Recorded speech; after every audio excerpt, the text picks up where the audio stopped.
काही वर्षांपूर्वीची गोष्ट आहे. एका शहरात अथर्व नावाचा एक मुलगा राहायचा.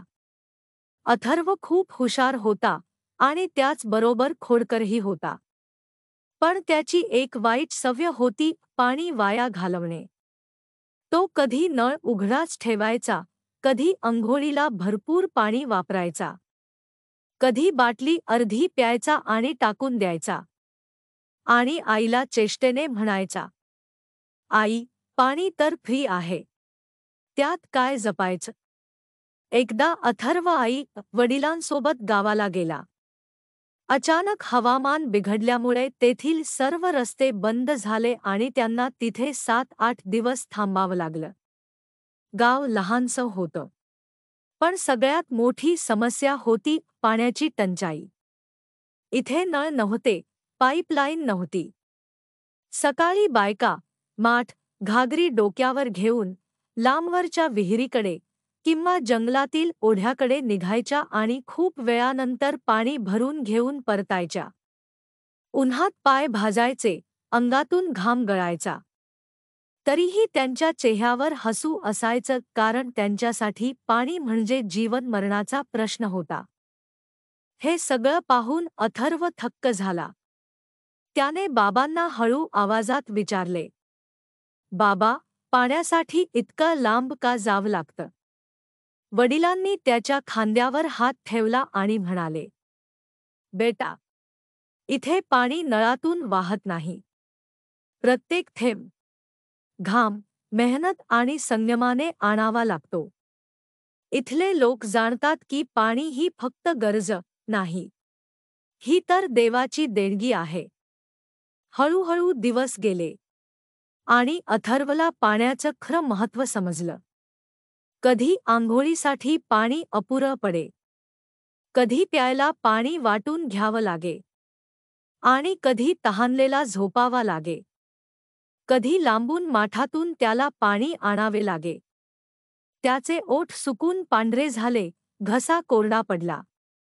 तो विचार करू लागला, थोडसंच पाणी, पण किती मोठं सुख आहे.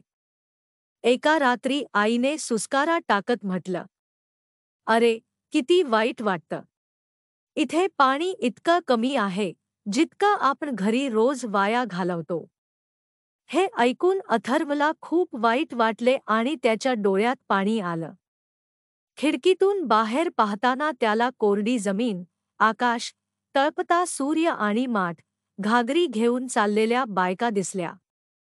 तो मनाशी म्हणाला, "मी किती निष्काळजी होतो. पाणी फ्री नाही. पाणी म्हणजे जीवन आहे." काही दिवसांनी जेव्हा सर्व काही सामान्य झाले आणि रस्ते चालू झाले, तेव्हा ते सर्व शहरात परत आले. आता अथर्व फार बदलला होता. तो नळ बंद करायचा, अंघोळीला जेमतेम पाणी वापरायचा, बाटलीतील शेवटचा थेंब प्यायचा.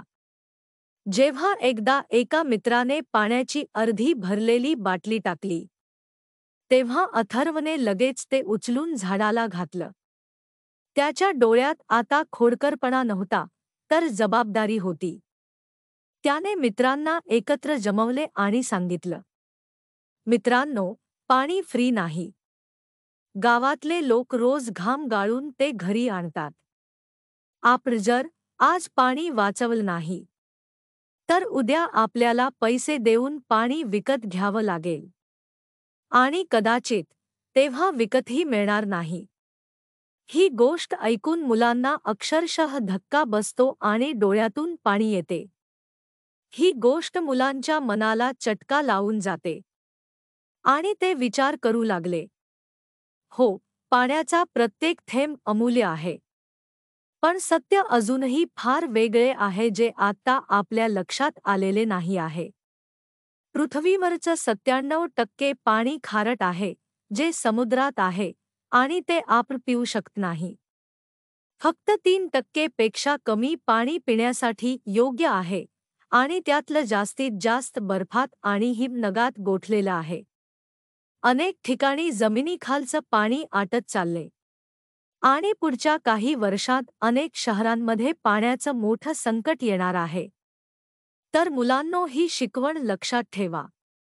पाणी फ्री नाही. ते जीवन आहे. आपण आज पाणी वाचवलं तर आपलं सर्वांचं भविष्य वाचेल. आणि आपण पाणी वाया घालवलं तर आपलं सर्वांचं जीवन तहानेने हरवेल. आणि लक्षात ठेवा, जर प्रत्येक मुलगा, प्रत्येक घर, प्रत्येक माणूस पाण्याचा एक थेंब जपेल, तर आपली पृथ्वी कधीच तहानेने व्याकुळ होणार नाही. जर तुम्हाला ही गोष्ट आवडली असेल तर लाईक, शेअर आणि सबस्क्राईब करायला विसरू नका. तुमचा छोटासा पाठिंबा आम्हाला नवीन गोष्टी तयार करण्याची हिंमत देतो. मुलांसाठी शिकवण आणि मजेशीर गोष्टींचा हा प्रवास ड्रीमलँड सोबत असाच सुरू राहील. पुन्हा भेटूया पुढच्या छान गोष्टीत. तोपर्यंत हसत राहा, शिकत राहा आणि ड्रीमलँड सोबत जोडलेले राहा.